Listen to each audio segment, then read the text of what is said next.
Hello, everyone. Welcome to episode 87 of FPL BlackBox. I'm back in the hot seat after my minor operation. Very good episode last week, Mark, with you and Focal. Enjoyed watching it. Thank you very much. From my hospital bed.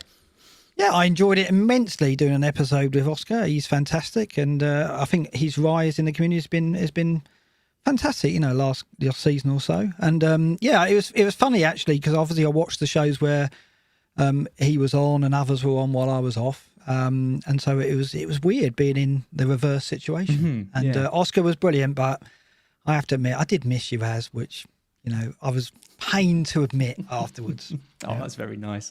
Yeah, I really enjoyed it. I really enjoyed you saying to Oscar, you were in the top 100 or top 150, weren't you? And he was like, no, I was number one. Number one, yeah. And you were like, I forgot about that. I can't believe that. I did him a complete disservice. But he's been such a discovery, isn't he, for the community? His videos are great and stuff. And brilliant for him to drop in and replace you so admirably. But yeah, it's great to see you back. How is the groin?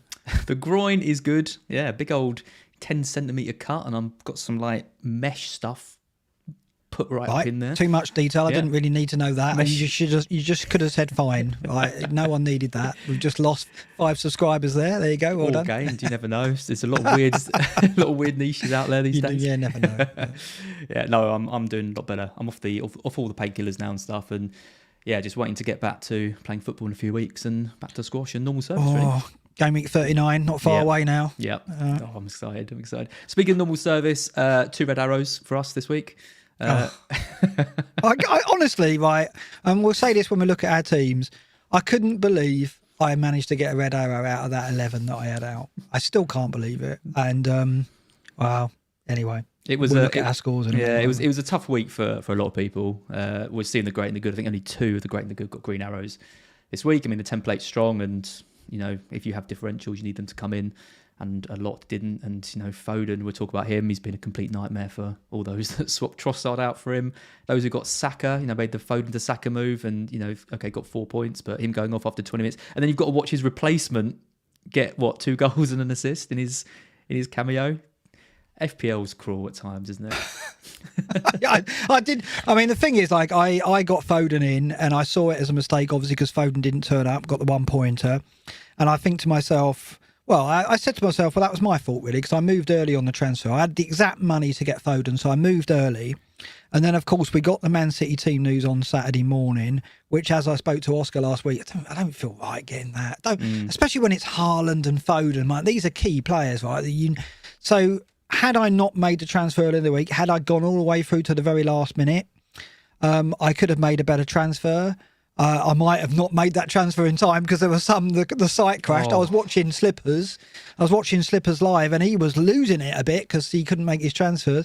But I would have got Saka in, and so I would have got 4 points, 5 points, which would have been better, obviously. But to be honest, had he stayed on the pitch, he could have done a whole lot more damage, couldn't he? Let's face it. So, I thought when he got the first assist, I kind of thought this could be a big score for him, and I think people got really unlucky. And even this week, I mean, he's back in training now, so we think he's going to start. And Foden's starting in the Champions League tonight, so we don't know if he's going to play at the weekend. That kind of 8 million spot that looks so easy. About 3 or 4 weeks ago, when we were saying, you could have any of these 6. Suddenly, Bowen's had his injury doubts. Leicester's fixtures have turned. Penalties. Off penalties as well. It's looking a lot tougher. So we'll touch on all that and talk about that kind of as we go. Before we do that, this episode is sponsored by a new sponsor of ours. This is one that I'm sort of really happy to have sponsoring the show, which is BetterHelp. It's Better, H-E-L-P. They are essentially a new way of finding therapy online. So obviously traditional therapy is normally face-to-face. I have been seeing a counsellor, I'm not afraid to say.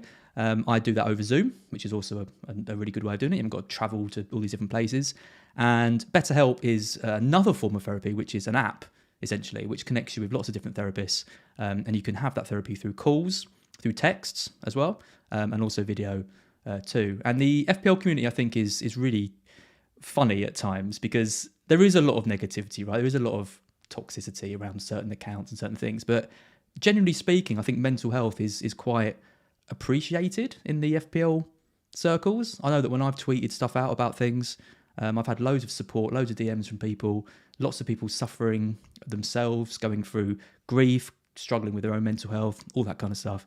And FPL is a game, and we come in and we joke about it and stuff, but a lot of the time we see it as a bit of a crutch, and we sort of really feel it even more so when things in our own life aren't going well, when we get red arrows and stuff like that. So yeah, I've been there, and seeing a therapist can help with those kind of things. Maybe not with FPL, maybe you wouldn't go to your therapist and say you've had a bad FPL week, but with all the other kind of more important stuff as well. It's a sort of a really good service. So BetterHelp has got 3 million people using it, licensed therapists across calls, text and video. You just fill out a brief questionnaire, you match with a therapist, and if you don't like that therapist, and I've been through a few, you can switch to a new one. So if you're feeling stuck, get unstuck with BetterHelp. You can save 10% of your first month. Just go to BetterHelp, that's betterhelp.com/blackbox. Lovely. There you go. We do a whole range of sponsors, don't we? We do, Manscaped, and VPNs, and now therapy. You'll be off the Manscaped for a while with that 10-inch Scarlo, won't you? I mean, God, don't take any risks down there. Well, they did shave me. I wonder if they used those products. If they stayed on brand, and hopefully they did. God, less than that, the better. Right. Another 5 lost. Yeah, go on. Not as many left at this rate.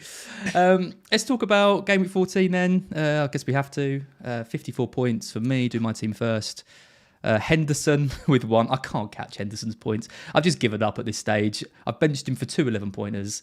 I actually thought out of all those games, Arsenal might be the best chance of him getting some saves because Arsenal have been a little bit out of form. No, they got absolutely spanked. When did you last get that keeper decision correct? I haven't. Because even with the Ward hauls, Henderson outscored him in those weeks. Well, there was. I mean, I went 11 weeks without any keeper returns at all. So at least I got a couple from Ward. But looking at the rotation, I've got it wrong every single week. So but it's 2 good home games now for Forest. You've got to be fairly confident you're going to get some points out of the next 2, right? Well, I mean, the Arsenal performance was right back to square one again, wasn't it? It's, I mean, they are the league leaders. They are strong at home, but I thought we'd put up a bit more fight. First half, I thought we did all right, and we had a chance with Lingard, and Arsenal looked like they were there to be got at, and we might nick a goal. But second half, we just caved as usual, didn't we? Which was not what we want to see. But it is Brentford without Toney next, and then it's Palace, who are inconsistent away from home. So we've got to get something out of those 2. We've got to get 4 points out of those 2 games. Simple as that. Yeah. But then, we're going to go and spend another 100 million on another 22 players. So, so who knows what's going to happen? It's amazing that you can come off the back of the Brighton. Okay, it wasn't a great performance, but it was a good defensive showing. And then against Liverpool, you managed to get a good defensive showing with some good attacking play as well. And you play Arsenal, just forget everything, forget how to defend, and you had no decent attacks of note as well. So. Yeah, all right. Yep. You want me to stay or not? I'll go and get your Oscar in for me in a minute. Other than Henderson, my backline did well. I mean, White 6, he's been a good transfer for me actually. He's got back-to-back 6. I took Doherty out for him last week. He's done all right. Gahey with 6. Trippier. I mean, he's not really much to talk about, is he? Everyone's got him. But yeah, another haul from him. Salah captain, 7 points. Disappointing. We'll talk about Liverpool. Another good performance in the Champions League, following an awful game in the league. I mean, we say awful game in the league. I mean, it was really awful, wasn't it, against Leeds? Like, what is going on? Oh, I mean, I text you halfway through the game. I was like, what are we watching here? What is this Liverpool team? They look lost, completely lost of ideas. And like, it was the Leeds winner. It was on the cards, wasn't it? I mean, they looked like the more likely team. And I don't know what's happening. I don't know what's happening, and I don't know how we react to it as FPL managers. I guess, I've got Salah and Trent, and I was expecting Liverpool to break out of it and for them to be potential differentials that could make a difference. And obviously, that hasn't happened. Yeah. And I think we're all shocked. I think we're all shocked at what we saw in that Leeds game, because the Man City performance was so strong. Obviously, they had the disappointment against the mighty Forest, but it was Forest, and but the Leeds performance was lost. They just looked completely bereft of ideas, and I don't know what we can expect now over these final 2 games. I've got to hold Salah and Trent because I've got no option, because I've got more fires elsewhere. But I'm probably not expecting too much from them. I think it's the most worrying result, isn't it, they've had so far this season, that Leeds one. Because against Forest, okay, I know that's obviously a team they'd expected to beat, but you sometimes find these low block teams, newly promoted sides, you get these kind of odd results. But I think Leeds was really a team that we expected Liverpool to blow away, because it's an open game. You know, Leeds like to attack, and they just couldn't seem to get their attacks to gel at all. Darwin and Salah isn't working. The midfield looks tired. Defensive mistakes as well. Yeah, really, really poor from them. And then they go to Napoli, one of the best teams in Europe, and beat them 2-0. Yeah, so that was better. But, I mean, they're very Jekyll and Hyde, aren't they? They really are. And when you're spending what we're spending on Trent and Salah, you need consistency, and we're not getting it. So, yeah, but I've got no choice but to hold them. And then it's going to be a very difficult decision to make about how hard we go in on Liverpool after the World Cup, right? So, yeah. Well, I've reacted. I've got rid of Salah. Right. He's gone. Have you? He's gone. Yep, absolutely. He's gone. I'll talk about who I've got in a bit. I'm sure. You had 2 transfers, though, I did. right? I don't think we'll be too surprised with who I've gone for. Yeah. Foden with 1. Oh man, it wasn't. What do you think's going on there with him? Because he's starting tonight. I think something's happened. Either in training, turned up late. He's been caught doing something in his private life. It's purely speculation, but it seems very strange to me that he'd be benched for 2 Premier League games in a row after starting every game this season. Well, if Foden's got up to anything off the pitch, I want to know why Grealish isn't involved, because normally he is as well. So that doesn't make any sense, does it? No, I don't buy that. I just don't see it, because he wouldn't be playing at all. I don't think like playing him in the B game, should we call it, is punishment. Is that punishment? Maybe it is, but it's funny actually, because on Saturday morning, I think I saw a tweet from someone who said he looked back at all the Leicester away fixtures, and Foden has only played a couple of minutes in all of them. And I think Luke, aka Disable, a friend of the show, been on the show many times, Man City expert who did the predictions for last season, not doing them this season because he's just lazy and he's bone idle, as we know. But he replied with, I don't think there's too much in it, because conditions around those Leicester games you need to look into. They played prior, etc. But then, lo and behold, Foden didn't turn up for that again. So maybe, Luke did acknowledge that Pep does has his favourite teams for certain opponents. Maybe it was down to that. Maybe it was down to he doesn't like Foden against Leicester away, and that's why he didn't start the game. But don't know. I mean, it's like the Trent and Salah situation for me. Because I've got problems elsewhere. I've got to keep the faith, I think. Well, yeah, I think we have to, given the 2 home games coming up as well. Yeah, you can't. No one. I don't think anyone who's kept Foden. No, we all. Anyone who saw the lineups or got the early leaks would have known that Foden was going to miss that. So you've either made that move to Saka, I think, or you've accepted that you're going to play him in the next 2 and just hope for the best. But it'll be gutting if he misses his Fulham match, because we're going to see in a bit, Fulham are really poor defensively. Porous, should we say. Yeah. Yep. Another really disappointing option, Zaha. I mean, oh my God, another blank for Zaha. Let me just read you Zaha's fixtures. 1, 2, 1, 2, 2, 1, 2. He's had Leeds, Leicester, Wolves, Everton, Southampton in the last 5 and got 1 goal across those games. Yeah, 1 goal, 1 assist. It's poor, isn't it? It's really poor. I mean, we did this show. I remember 5 or 6 weeks ago. We said, if you don't get Zaha, you're an idiot. You've got to have him. I didn't say that. He's a must-have. I would never say something as extreme as that. Essential, I mean, you would say says that. Mark Southerns. And look what you did. Damn, I haven't got the samples ready. I could have thrown the samples on. But it's ridiculous, isn't it? And we saw Palace had struggled in attack and defence, because they'd had a tough start to the season. And then they had the good run of fixtures, and we're going to see in some team data in a minute. They haven't improved. Something's not right at Palace. And it's not, and we can't blame the fixtures anymore. So we'll touch on that. I think early in the season, Zaha was playing down the middle. He hasn't been playing down the middle. He's been playing wide, and Vieira's kind of settled with Marteta or Edouard playing down the middle, and Zaha has settled into a role where he's not the main goal getter anymore, right? So every now and then he flirts with it. He is heavily involved. He's the assistant and the assister and stuff like that, but Milivojevic played at the weekend as well, so he might not even be on pens. If Palace win a penalty and Milivojevic is on the pitch, then he's not going to take it, probably. So that's it's like you said at the top of the show, the 8 million mids, it looked kind of settled on we had a lot of choice, but the standout candidates with the fixtures were clear. But it's all gone to pot, hasn't it? It's all disintegrated around our ears, basically, which is typical this season, to be honest, for me. It is a strange season, isn't it? It's a really, really strange season, I think, for lots of reasons, because there does seem to be quite dramatic shifts in things really quickly, like the premium defenders going off like straight away. Yeah, back at the back went. Yeah. Salah essential to non-essential. The 8 million mids and all of that. And, the only consistent has really been... Son dropping off a cliff. Absolutely. Yeah. The only consistent really has been Haaland, but obviously now he's got the injuries around him. So, yeah. I'll tell you what we need is like a 6-7 week break to just nice. Kind of take stock and then come back in the new year. But, that's what are the chances? What chance of that? Yeah. They'd have to host the World Cup in some... A ridiculous country like Qatar. It's way too hot. Yeah, and then just to find... We just lost our Qatar subscribers there. That's another 5 gone. Yeah, I didn't mean it aggressively at Qatar. No, I'm sure it's a lovely place. Actually, but Gareth's in trouble for talking about Qatar, so we should stay out of it. I've got a lot I want to say, but I'll bite my tongue. Martinelli 8, Pereira, the bench option that we need to deliver when we need him, doesn't come in with 3. And then, Kane.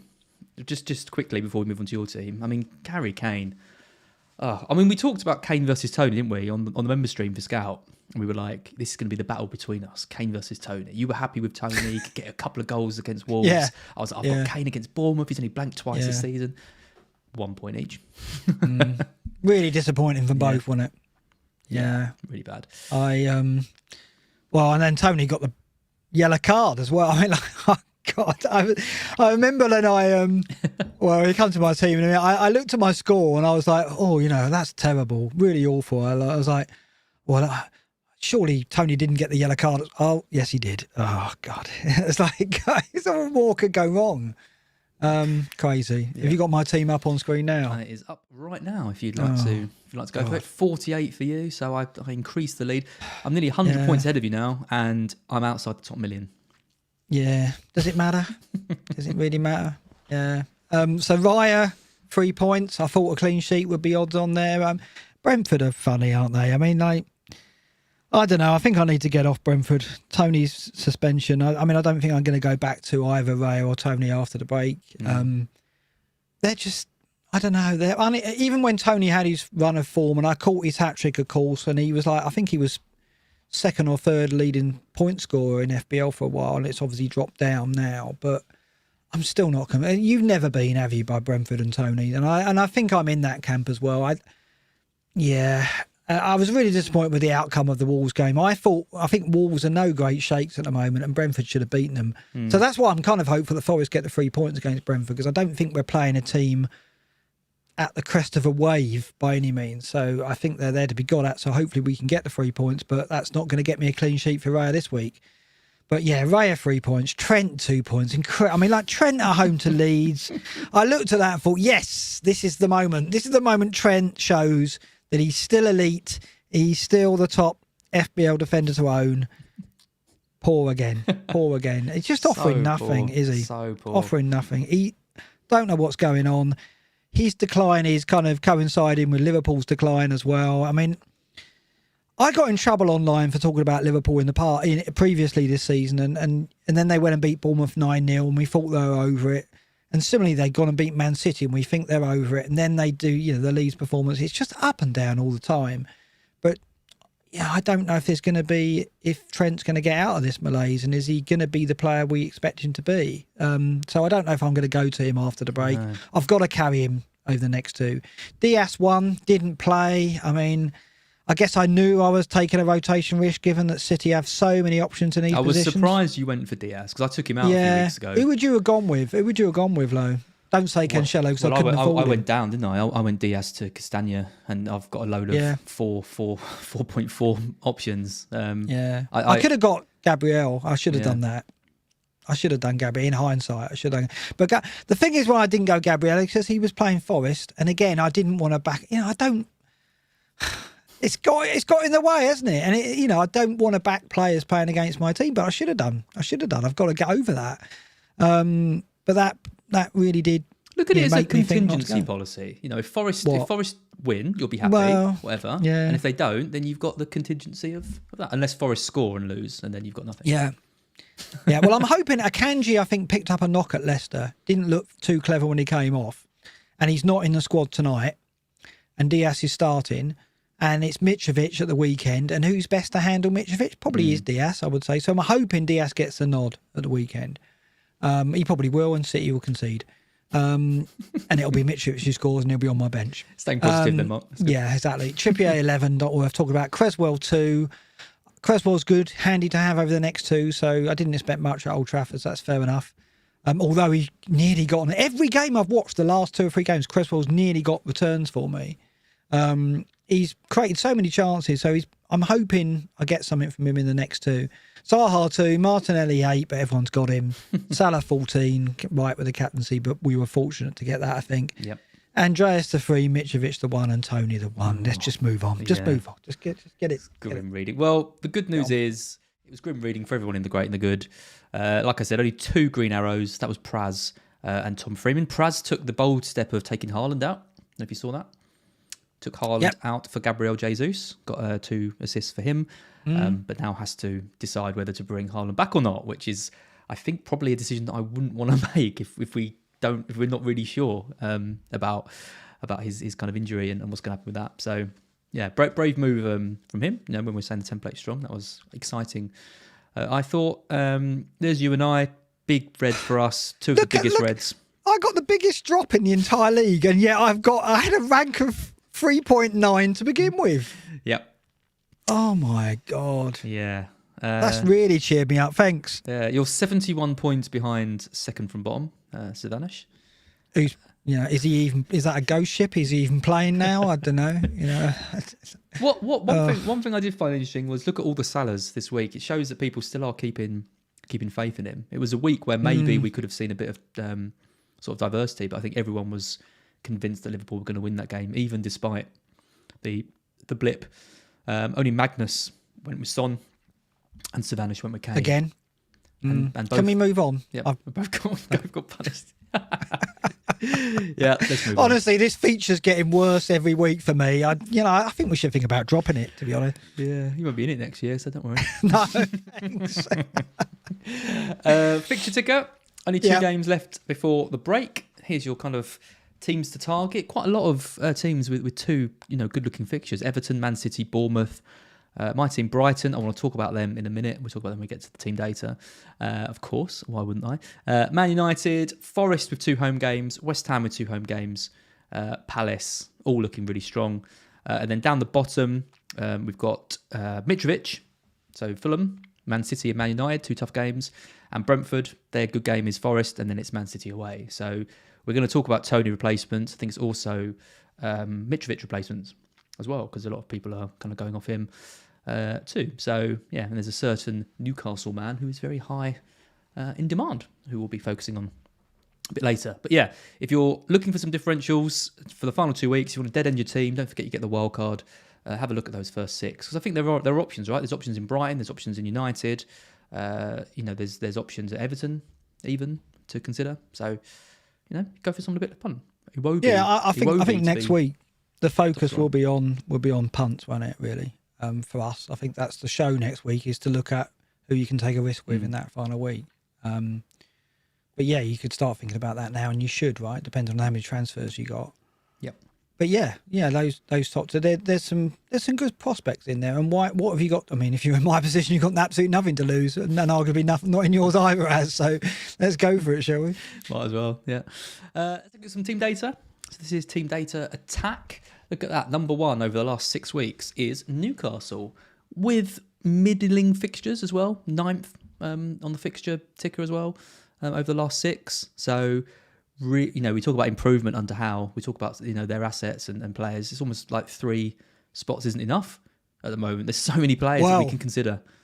I was going to say that, but the thing about not having Pope is I can get 3 outfield players, right? And arguably, Trippier's a given. Arguably, there's 2 others easily that you can drop in Almiron and Wilson. So I was amazed at this, because as we're going to see when we look at defence, they're also doing quite well there as well. It's pretty. To be honest, I'm kicking myself, because I think a few weeks back we looked at Newcastle 4th or 5th in these tables, and I don't know what we were thinking. Why didn't we kind of feel more confident about investing in their players before? I guess it was a lack of obvious options. Wilson was there, but we were always worried about the injuries. And Almiron, I mean, like, we'll talk about him in a minute when we get to midfielders, because I want to know your view on Almiron. But I do think it's opportunity missed, right? Because it's not like this is a sudden surge. They've been up there all season and looking like a breakout team. And as we said, when they went to Spurs and won there, that was a statement, really. And this is a further statement when you look at this data and the fact they've had the ninth best fixtures and no great shakes. It's incredible. And if you're a Newcastle fan, you've got to be over the moon, haven't you? I mean, my excuse for not getting Wilson is I had Mitrovic, Haaland and Kane. So moving out one of those three was not really on the cards because they look really strong. But I look at Almiron and I think we do get this every year, don't we? We always get a player like him, cheap price.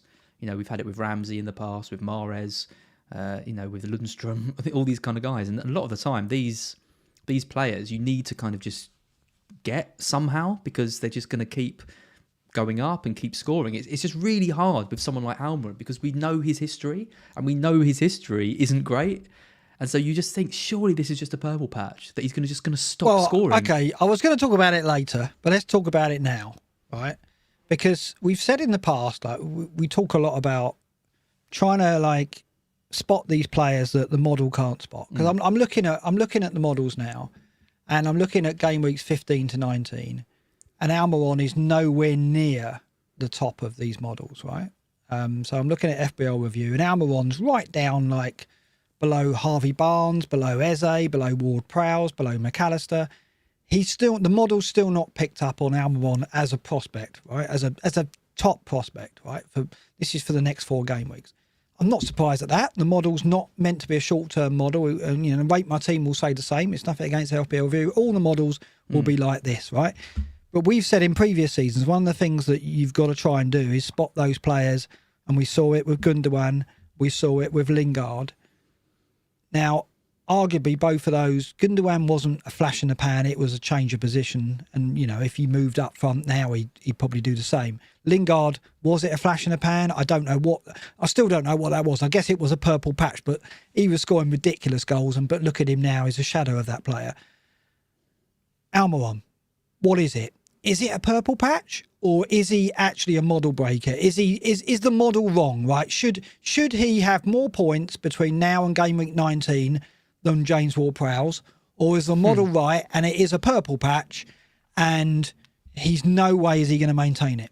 What's your answer? Well, my answer would be that he can maintain it because Newcastle are a much, much better side than Southampton. And when you've got a player playing in an attacking role full of confidence in a team like that, he's going to get chances, he's going to create, and he's going to get goals. I mean, some of the goals he's scoring are ridiculous. Yeah, but that's like Lingard. He's scoring goals like Lingard did, and there was a lot of talk about, he can't keep that up, and he kept it up for longer than people who were saying he can't keep it up full. Right? Week after week, it was like, it's in no way he can keep scoring this level of output. XG is really high, but he did keep it up for a long time. He did drop off eventually. And so could Almiron do the same? Would he have like 4 or 5 more weeks and then he'll revert to the norm? Or do you think he'll maintain something like this? He's not going to maintain this level of consistent double digits, but he doesn't have to because he's 5.4, 5.5 million. Okay, so I would say right now he's showing the form of an 8 million Absolutely. Mid. Can he continue to show... Well, he's shown the form of a 13 million mid, but I expect him to be... Right now, I would say that he's got the potential over the rest of the season to be performing at a level of a Saka, a Foden, that level, right? From what we're seeing. Is that real low? Is he really going to keep that company for the rest of the season? Well, I mean, at the moment, we don't need to worry about that. All we need to worry about at the moment is the next 2 fixtures. Yeah, I know. It's Southampton next. There's absolutely no reason why he can't get another brace against Southampton. They're in my opinion, one of the worst teams in the league. Sorry, Southampton fans. But then it's Chelsea. I mean, that's that is a tough game. We are going to talk quite a bit about Chelsea in a minute because I think they are. I know they've had good results under Potter and generally, and I wasn't expecting the result that they had against us. But if you look at the stats and you look at the player data, there's something not quite right among these things. I mean, they're 12th, for example, in team attack data here, despite having the 6th best fixtures. So, we look at their defence in a minute. But I think, with Almiron, it's just a case of transfers are precious and the template is strong because we've got players in who we believe in. Like Zaha, I know he's done nothing, but we all believe in him. Martinelli, no one's taking him out because you don't want to risk the point, the money we've got tied up in him. Foden, these 2 home games coming up. It's really hard to know who to take out to kind of find a place for Almiron to come in. That's been the biggest issue. And that's why we didn't get on Almiron, because the 8 millions look so attractive. Exactly. We didn't have room to even consider him. Yeah. Plus, obviously, the legacy of 3 or 4 seasons of mediocrity at best, right? Yeah. And also, I think it's another thing is to do with the fact that I don't know what to do with the money. Like, if I do Foden or Zaha down to Almiron and I've got that 2.5 million in the bank, I don't want to strengthen my defence. There's no one... Okay, I haven't got Cancelo, but that's the only person that I'd go for. I don't believe in any of the 6 million or above defenders at the moment. You look at Salah. You think, well, I'm looking to take Salah out. That means I'm going to have even more money. You could end up having like 7 or 8 million in your bank, and it just never feels right, does it? Even though it shouldn't matter. That's another reason why I think people are reluctant to go down from someone and bank that 3 million. But if you have done, fair play. It was the right decision. Yeah. I just don't know what to make of Almiron, because I want to get on him. I feel like I should, because obviously his price will probably rise. I think it's rising tonight. He's only got a score at the weekend, and he will rise another couple of times before the World Cup break. And if I want to own him after the World Cup break, why not get him while he's 0.2 cheaper? And right now, it's hard to imagine that I won't want to own him after the World Cup break, to be honest, because he is showing a level of confidence. And there's that, we can't use the form word, okay, because a lot of people don't agree with form, but it's the level of confidence that he's showing it and the type of performance he's putting in. I know, but there's been a switch. There's been a switch, hasn't there? And obviously the model can't react to that. It's whether or not we believe it can be maintained. I don't think it can be maintained at this current level, but I think he can maintain it at a level which belies his price, as in he can maintain it at a Bowen level or certainly a Zaha level, right? But I think we've just got to remember that Newcastle are top of the fixture ticker for attack, and Almiron is right near the top of the list for players in terms of his XG per 90. Yeah. So all the signs are that he can maintain it. It's not like he's getting these returns with an XG of 0.1 every game. He's way higher than that. Yeah, Newcastle's form is key to it, and it's why it's making Wilson, not a must-have, but a very serious contender, as we're going to see. We should move on. We've got a lot to cover. We'll move on. Yep. Liverpool are in 3rd, which I was really surprised at, given the struggles they've had. 18th on the fixture ticker, but still 3rd. So the data suggests that they are still creating decent enough chances, not taking them, not scoring many goals. But this is kind of the problem, isn't it? When you see a stat like that, it makes you want to hold on to these guys, the Nunez's, your Salahs and everything. And it kind of... This is where the stats and the eye test completely kind of disregard each other, because I saw a team in that Leeds match of players that barely knew how to play against each other and looked really unfit and struggling to create chances. But the data here suggests that they're doing all right. And they beat Napoli the other night, who are form team in Europe, right? So, I think you've got to hold. I just think we've got to seriously wonder about what we do after, for game week 17, whether we go back to Trent and Salah. I don't think many will. Might go one of them, but not both. Yep. I apologise. I'm going to go on a bit of a rant now. Is it about Brighton? It is about Brighton. So Brighton are 5th on the list, 20th on the fixture difficulty. So we've had the worst fixtures of all teams, but we're 5th. I had a bit of an argument with my dad. He was being very negative towards De Zerbi after the Nottingham Forest game, even hinting that he wanted him sacked. Or thought that could become. I thought it was absolutely hasty, knee jerk. Doesn't surprise me. Runs in the family, But that's not what I want to rant about. What I want to rant about is I did a kind of a semi tongue-in-cheek post on Twitter about when we were beating Chelsea. I put Brighton. Brighton 4, Judas Potter 1. Right. Got a very, very, very negative reaction, that post. I had... Hold on. Something you posted on Twitter got a negative reaction? Unbelievable. Unbelievable, isn't it? But I had a lot of messages of people calling me ungrateful, saying the Brighton fans were all ridiculous. Potter should be kind of revered as this kind of god for everything that he's done for the team.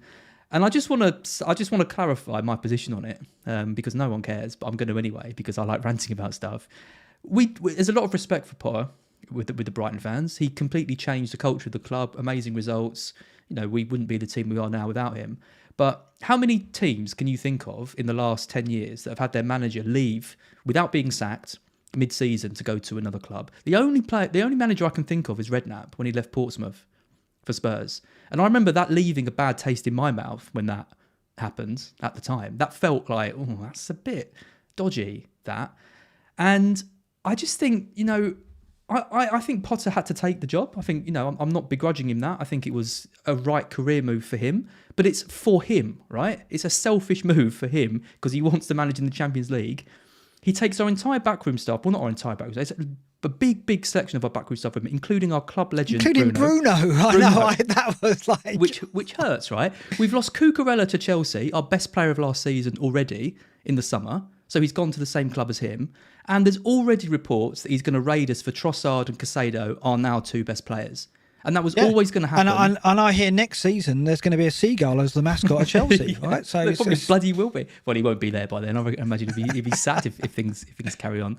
And I think the boos and the frustration wasn't just purely aimed at Potter. It was aimed at the whole situation of big clubs being able to poach managers 6 games into a season, about them being able to raid teams for players, and about the fact that Potter had left. And okay, it's a good move for him, but at the same time, he plunges a club that's doing really well into instability. Because we've got a good board, right? Tony Bloom's fantastic. De Zerbi, I think, is a great appointment. But you don't know what's going to happen. You could get someone in, it destabilises everything. We end up in a relegation battle when we could have been pushing for Europe.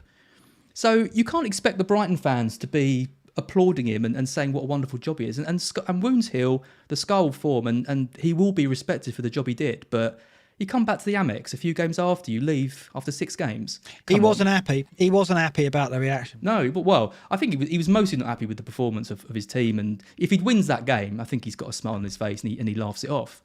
But he gets asked it in an already kind of frustrated mode and deals with it. But that's my take on it. Anyway. No, fair enough. But if we're opening it up to rants, I'm not happy about Horsham's recycling policy. So do you want me to have 10 minutes on that? Yes. Yeah. I think that's exactly what the fans want. No, but I think it's it's a very difficult one, and I can see it. But he did do a lot for the club as well, right? So I think of the fact he took Bruno and others, right? That really did. He ripped what was left of the. He could have gone and not done that, or he could have given it a season before he did that, right? I think I get it. Right, I think what gets me is even people in the chat saying it's normal. It's normal for that to happen. It's not normal for a manager to leave a Premier League club who's doing well 6 games into a season and rip out the back room. That isn't normal. It doesn't happen. The only time I could think of that happening was 12 years ago when Harry Redknapp did it. Can I just stop you? Because Summers says, it's great, Mark. You can book a slot. You can book 2 a day. I think he's talking about Horsham's recycling policy. I need to know about that. So please let me know. That's great. Sorry, I'll stop you midstream there. Well, actually, just one thing on that. I do like the fact when you can book a recycling hour or so, and you avoid all the queues and stuff. Yeah. So if Horsham has brought that in, then that's a big deal for you, I think. Yeah. Excellent. Anyway, let's move on. Just one more thing I want to mention on the team attack data is Palace, because I mentioned them earlier. They've had the second best fixtures. Look at this. 18th, struggling to even create an XG of 1. When we looked at Zaha's fixtures and the fact he got 1 goal and 1 assist, and it's there, isn't it? Like it's I don't know what's going on. Palace are one of those teams where last season defensively they were so strong. This season I don't know what we're going to see in the next table, but I don't think they're anywhere near as strong defensively. It looked like they'd compensated by being a bit more enterprising. Elise in the team, Eze in the team. But they've just faded so badly as an attacking. I thought they had such great potential over this spell, and it hasn't happened. I think the midfield is really weak. I think it's those 2 central midfield positions, which so often is the kind of heartbeat of the team. I mean, look at when Thiago is missing for Liverpool, and they've got so many good attacking players: Zaha, Elise, Eze, Edouard. But if you can't get that kind of link between defence, midfield and attack. And I think I was reading on the Palace forums, I think it was the week before, I think he played 1 central midfielder in the game and then tried to compensate with other players kind of dropping back, and it just didn't work, and they lost the match, and that's the kind of issue. Is he's struggling, I think, to find the balance between all these kind of really exciting attacking players and having that kind of solidarity in midfield. People don't agree. There's someone in the chat saying goals will come for Zaha, keep patience. And then I looked and it was from FPL Zaha. I'm sorry, FPL Zaha. I know you supported me when I got him in, but I've got to say, I detect a little bit of bias in what you say there. But I will hold on to him. Yeah. And as Spam says, no Gallagher is the problem. I think absolutely. I think it's a huge miss, and they didn't replace him in the summer. So I'm getting rid of Zaha this week, and I look forward to it. Look forward to his inevitable. I might as well. Because he plays Forest, and I don't want him against Forest. So he'll haul. So, he'll haul in one of these 2 games, and we got rid of him for sure. Yeah. Let's take a look at some defence. Look who's top of defence as well. It's Newcastle. Again, 9th best on the fixture ticker. Defence so solid. You know, Pope owners finally getting rewarded. Anyone who got the double up. Maybe I've seen a few Botmans, a few shares alongside Trippier as well, so that's really starting to come good. And their XG conceded non-penalty per 90, 0.65. That's some way off Arsenal, 0.77. So they really are the best defence in the league over the last 6, by quite a margin. Yeah. And what's interesting there, I talked about Palace dropping off defensively, but they've climbed. So clearly Vieira's rebalanced it, maybe, in that he's not been happy with the defensive numbers, and perhaps that's what's happened here. But, they've kind of become less expressive in their attacking play, because they're 7th in this. I expected them to be in the bottom half because they were at the start of the season. So that's interesting. West Ham have maintained it. They're 4th despite having the 14th best fixtures. That's encouraging. That kind of, I think Creswell's a player I'll probably keep after the World Cup, because I see so many good signs from him, and I think West Ham's defence, once they're out of Europe, if they do get knocked out, or once the European schedule gets a bit easier for them, I think he's one worth having as a 4th or even a 5th defender, depending on how many defenders you're playing. Yeah, I mean, Newcastle, it's just crazy how well they've done. And Trippier is not a player that's going anywhere. Despite me making him sound really posh by calling him Trippier instead of Trippier or whatever. He's going nowhere. I mean, he's surely nailed on now for a spot in the England team as well, either at right back. Can't see Trent taking that. I don't like to see it. I mean, I really want Trent in the England team, but he can't. You can't make a case. You can't make a case. It's incredible with Walker and James out, and yet Trent might not even make it still. No. He's only got himself to blame, hasn't he, really? Because his only chance is if Trippier moves over to left back and he puts Trent in, but I can't see that because Shaw's playing for United now and is doing all right. So it's going to be Shaw and Trippier, I think, for certain for Gareth. Shout out to Brighton again, just 5th on the list with fixture difficulty. Have you got another 10-minute rant ready? I haven't, not this time. No, okay. No, just it's 2 good fixtures for Brighton. So I think we have got options in attack and defence for people to consider. And this is 6 games of De Zerbi now, and I think the results haven't been amazing, but these stats show that things are doing well. So I mean, the worst fixtures of any team. So I think you were 4th or 5th in the last table, and you're 5th in this one. He'll get it right. I mean, I think there's positive signs, and yeah, I mean, holding on to Trossard in the summer is going to be key, or even in January. Do you reckon he's going to come knocking in? He'll come knocking in January. Right. Yeah, it's going to take. It will take a big bid though. It'll take 60, 70 million. I can't wait for that episode after he sells Trossard. I wouldn't like to lose Trossard, but I could get over it. But I couldn't lose Caicedo. I didn't realise he was 20 as well. He's so young and he's our best player. I rate him so highly. So let's not make this Brighton podcast. Down the bottom, look at that. Liverpool in 19th. Okay, 18th worst fixtures, but that is unbelievable, isn't it? Below Forest, Southampton, Everton, Leeds, Bournemouth. Yeah. 3.67 big chances conceded per 90. Yeah, that's the most in the league. Yeah, only Fulham have got the same. Yeah. XG conceded per 90, 1.82. Only Fulham worse. And they had they had tough fixtures, but really bad. And the final team I want to mention is Fulham, and this is a big one, I think, because they're first. They've had the best fixtures of all 20 teams, and they're bottom of the team data defence, conceding nearly 2 XG non-penalty goals a game, and they're about to play Manchester City away. What are you trying to say? I'm trying to say that if there's ever a big haul for the whole Man City team, I think this is this is going to happen. And I think making sure you've got the best players to kind of take advantage of it is going to be really crucial this match. And, if Haaland is out, if he's confirmed out, I think people need to be seriously considering maybe taking hits to bring in the likes of De Bruyne or Foden or whoever we think is going to start. Maybe an Alvarez. Says the man who bought into De Bruyne. Yeah, right? absolutely. Yeah. Oh, that's spoiler. No, I agree. I mean, I think De Bruyne's probably the only one sitting here right now who's certain to play because he's rested tonight. And that might be an indication that Haaland's not going to be fit, maybe, that the fact that he's rested De Bruyne. I don't know. I mean, I've given up reading Pep 2 or 3 seasons ago, but I think De Bruyne, there's no doubt, is the player that's most likely to start. And if Haaland's not on the pitch and Foden's not certain to start, then he's probably the best asset to own in attacking terms, isn't he, in that City team? And yeah, I think there's goals in it for them. The only thing that tempers that a bit is City don't need to win 5 or 6-0. A lot of their team, if not all of them, have got a World Cup to look forward to. Are they going to play with a handbrake off? Once it's 2 or 3-0, are we just going to see Pep just go, manage it out, get the big names off, let's move it on? They're not. And are they going to be ruthless is my question. That's the only thing. Ironically, the one player who hasn't got a World Cup to look forward to is Haaland. It's Haaland, yeah. Yeah. I don't know. I think this is, we've seen Man City at home, beat Forest by quite a few goals. They've had quite big results. Thanks. Just to remind you, I think this could be, a carnage. They scored 4 against Southampton, 6 against Man United, 6 against Forest, 4 against Palace at home, 4 against Bournemouth at home. I think, expecting 4 or 5 goals in this, even if City play in second gear, I think is pretty realistic. So, yeah. Okay. Yeah. Interesting. Keepers. Let's take a look at keepers over the last 6. Alisson at the top in terms of points per 90.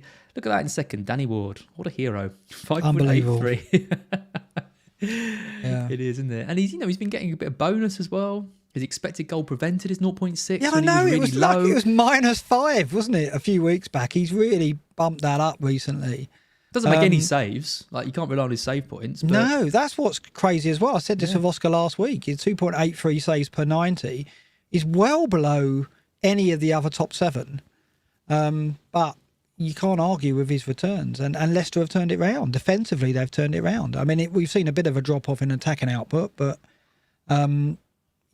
what you'd expect against Man City, I guess, the 1-0 defeat, they still created some things, but... And they look good defensively. They didn't give up much to City, did they? City needed a worldie from De Bruyne to win that game, and it wasn't chance after chance by any means. I thought they played really well. They played really well, especially in the last kind of 20 minutes. I think Pep even went up to Rodgers. I went to Maddison or someone and said, why didn't you play like that all game or something like that? But he did what he did to Nathan Redmond 4 seasons ago, wasn't he? Well, I thought even in the first half they still played well, defended well. There's a good. We talk about Palace, that lack of cohesion in midfield, but they get the ball in midfield, they turn on it, they spray it out to the wings. There's something a lot better about Leicester at the moment, which I like the look of, and a lot of that comes from the confidence of the goalkeeper, who's been a lot better. But it's Face, isn't it? Fass. He's been Face. What's this? The 18? Fass. Face. P.A. Baracus and ain't got no plane. Yeah. Face. Fass. How do you pronounce it? I can't remember. But he's good. Anyway, I'm not getting into it. Whoever David Luiz Light is. I don't want to lose fast, basically. Oh, that's very good. That's your best pun tonight. We've got some more ones coming. No, it's not. There's some crackers coming. What are you talking about? But after the break, it's all about Kepa, right? Oscar and I were talking about that last week. I don't know if you listened. But I was asleep by then.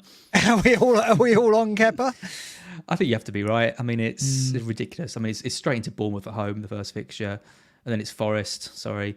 Then it's Man City, but then it's Crystal Palace at home. I mean, it's a really good run, and he's going to be 4.6, whatever he is. So, yeah, it's really hard to. I think he's going to be everyone's keeper of choice. Yeah, fair enough. I don't think I'll be sticking with Dean Henderson, unfortunately, unless he gets another 2 11-pointers. Don't write him off yet. Wild Fass. I've been told. FPL Spurs. Fass. Thank you. Yeah. Fass. Defenders. Let's take a look at these over the last 6. I still think it's a poor bunch of players. I don't think we really want to be making defensive transfers at the moment. There just isn't enough. It's disappointing, isn't it? Look at this. It's Trippier miles out in front for XGI 9.50, which is impressive. But the cast afterwards have been really disappointed. It's been... Perisic has stayed in the top 3 or 4 without actually doing much. Because he hasn't had to, because everybody else, the supporting cast, has disappointed. Castagna doing well. he's one obviously we got to think about after the break as well. I imagine because he's I think Castagna and Creswell are two players that you might well have, because I think we are going to have money. I think you said earlier about, well, if we do go Almiron, it's going to free up cash. Well, maybe we have the luxury of having, the likes of Castagna and Creswell as our fourth and fifth defenders. But yeah, it's been poor from the defenders this season in terms of attacking output and predictability. Oh, sorry, there's a few people saying that your sound has dropped off. I can hear you completely fine. No, I think it's fine. You're fine on clean. I think the stream struggled for a little bit there. That'll be your hitching internet, maybe. No, I've upgraded. I've now got Virgin 300 meg broadband. It cannot be me. Okay, people saying it's fine now. It's fine. Maybe I think we lost it for a little bit there. But, yeah. Surely it can't be. And I was obviously spitting out miracles, but never mind. I'm not going to go back and say that. Yeah, what you've missed is absolute key defender targets. I mean, looking down this list, there just isn't really anyone that excites me that much. I mean, Ben White in 14th, I think is interesting. I mean, I bought him in. I got the assist, which is a very rare thing for him. But I think at right back, where he seems to be playing now, you have got a little bit more of an attacking threat from him, which you wouldn't get if he's at centre back. I just wanted to pull out some of the other ones at the bottom. I mean, Webster, if you're looking for a Brighton defender, you've got Webster in 38. That's quite a long way off Estupiñán, who was man of the match against Chelsea. Had an unbelievably good shot cleared off the line by Thiago Silva. Yeah, and he hasn't really got any competition there as well. So Estupiñán is the one to get if you're looking for an exciting defender for the next two, Wolves and Villa. I think he's the one to get. Estupiñán, you think? Yeah, I think so. I like him a lot, and I put Webster in because it just highlights how far he is from the next, safer Brighton pick. I think Estupiñán's a really good shout actually for the next two. Look at Chilwell in 45th, and look at Cucurella in 83rd. Not what we expected, was it? He's playing that centre back role, though, isn't he? More often than not, and then that is limiting what he can offer going forward. And again, it's one of the things. I had such hopes for James, Chilwell, Cucurella to be factors in our season, but like Robertson, it hasn't happened. And maybe second half of the season we'll see them emerge. I hope so. I hope we see Reece James fit again and a factor, and I hope Chilwell comes in as well. Cucurella, though, I think he's destined to be in that left-sided centre-back role for much of the season. He's better there. Like he's a better player in that centre-back role. I think. I don't think he is very good going forward. But it's interesting when you look at Chilwell. I mean, he's had 3 starts in the last 6. And his XGI non-penalty per 90 is 0.08. I mean, do you remember last season when he had like 3 or 4 starts and his XGI non-penalty per 90 was like 1 and his points per 90 was like 15? He was top of this table, yeah. So when he's starting, he's not even putting in the stuff that makes you think he's a worthwhile punt. And I think this is a bit of a problem with Potter's team. And we're going to see throughout this in midfield and in attack. There's no one that I'd consider at the moment. So. Yeah, I do wonder, when Chelsea fans and the Chelsea board might start getting a bit frustrated with stuff. I know the results have been good, but the performances haven't been amazing. Yeah, but we knew when Potter went there, and I said this when you did your detailed analysis of, oh no, you didn't do that, did you, strangely? But I said that it would take time. I didn't actually, you're right. No, it would take time for Potter to get his regime and way of playing and system settled in, right? We saw it at Brighton, it took a couple of seasons. So, all right, he's got more resources at Chelsea. It might be quicker than that, but he needs windows. He needs time. I mean, you can't. You've got to show patience. You can't be going playing Pulisic at right wing back. I'm sorry. I don't care how good a manager you are and how good tactically you are, and I'm not trying to claim that I'm a better manager than Potter because I'm not. But when I saw Pulisic at right wing back, I thought we got a chance here. We'll get at them. We'll get at them down that left hand side with Estupiñán and Trossard. 2 of our most attacking players. We'll create stuff down there, and we did. So, sometimes this is the thing with Potter is sometimes you watch his matches and you think, it's really bloody obvious. Like there's something not quite right here, but he's a stubborn man and he does things that he he believes in his methods and he will stick to it, right? And Chelsea need to get on board and show patience. Absolutely. Yep. Just one other player I want to mention here is Doherty, down in 47th. Again, this is a player who was spent the majority of last season right at the top of this list, and his XGI non-penalty per 90 of 0.08. What's going on? Are teams working out wing backs? Is it not? Are they not being used in the same way? Is it? I just can't figure it. I just would expect more. I didn't think the wing back craze was going to get anything but better. I thought that wing backs like Doherty, like Chilwell, would go on delivering for us and be positions in FPL that we would just go straight to. Whereas now we're like, oh, I should have got Gabriel. And, I never thought that would be a thing anymore. I think we'd always be looking at targeting 4 or 5 wing backs for our defence. But this season, we're big. You've got Ben White, for example. How did that happen? I know. It's like, but actually, it's been a good thing, right? Yeah, and I just didn't expect it. And I don't know what's going on. I don't know whether it's just an anomaly for the moment. And second half of the season, we're going to see the wing backs get back to what we thought they would be. But it's just, Trent is leading them. It's like Trent's had a meeting and got Perisic and he's got Chilwell and he's got, like, we're going to be shit, right? Let's be shit for the next 10 weeks. And then, make everyone think, that's what it's like, though, isn't it? Yeah, and Trippier just missed the meeting. He was off. I don't know what he was doing. That's exactly what it's like. I mean, apart from Trippier, you look at all. I mean, the problem is like a clean sheet as well, isn't it? I mean, you look at Liverpool. They haven't even got the clean sheets to fall back on. Spurs, we thought would be really tight, and you get the clean sheets from them, and haven't. And you've had the rotation, and you've had the lack of attacking threat as well. Chelsea, the same. Like the top teams with wing backs are all struggling. It's only really Cancelo and Trippier who have kind of been delivering week on week. But very, very strange. Let's move over to midfield. Again, this is now we're starting to try and find some gems coming forward. So top of the pile is Foden. Only 3 starts in the last 6 game weeks. Obviously missed the game against Arsenal because that got called off, and then has missed the last 2 in the league. Bailey next. Oh, that Villa bubble burst quickly, didn't it? One game week. One game that lasted. Yeah. Well, will Emery turn it round? I don't know. We'll wait.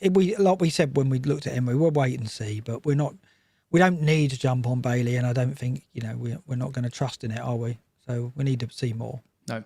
Then it's Salah, 0.66. Then De Bruyne. So they're your 2 kind of heavy mids. I mean, Salah, 0.66. That's still in kind of elite territory. Yeah. Still has it's comparable to his other seasons than last season. Yeah. Yep, absolutely. I mean, shot per 90 of 4.53. Only Ben Rama. Oh, there's a few that beat that, actually. Ben Rama, Fred. What the hell's Fred doing with more shots per 90 than Salah?